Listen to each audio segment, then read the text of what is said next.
Good morning বন্ধুরা, সবাই কেমন আছো? আশা করি আমার বন্ধুরা সবাই ভালো আছে।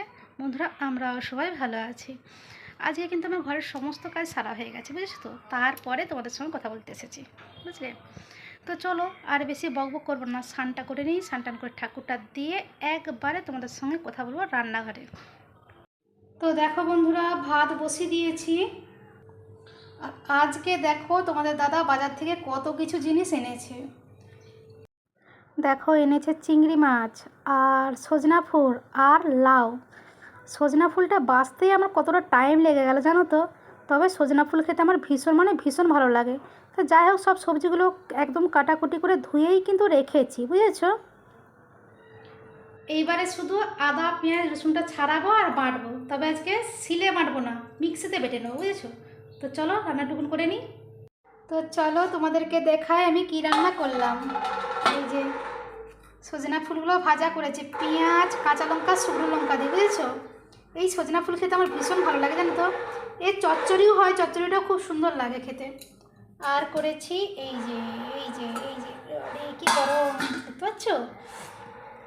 লাউ চিংড়ি, অনেক মশলা দিয়েছি জানো তো। অনেক মশলা দিয়েছি, আলু আর এই যে লাউ দিয়ে চিংড়ি মাছ দিয়ে একদম মাংসর মতন করে করেছি। দেখতে পাচ্ছ ঝোলটা কতটা গাঢ় হয়েছে।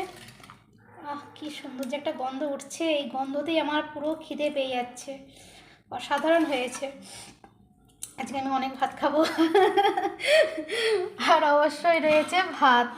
তবে এখন আমি খাবো না, কিছু কাজ রয়েছে, কাজগুলো করে নিই, তারপরে খাবো, বুঝেছো তো? কাজগুলো সেরে নিই। প্রচুর খিদে পেয়েছে, বুঝেছো তো। ভাত বেড়ে নিয়েছি নিজের জন্য। তোমাদের ভাইপো তো দোকানে গেছে। সত্যি কথা বলতে এখন একটু কাজের চাপ পড়েছে, ওই জন্য তোমাদের ভাইপো প্রত্যেক দিনই দোকানে যাচ্ছে, বুঝতে পারছো? আর ও তো একবারে তোমাদের দাদার সঙ্গে আসে ওই 3:30 3:30 তো অবশ্যই, বুঝেছো? তো যাই হোক, আমারও তো সমস্ত কাজ হয়ে গেছে, খিদেও পেয়ে গেছে, আর দেরি কেন, খেয়ে নিই। আগে সজনে ফুলটা দিয়ে খাবো।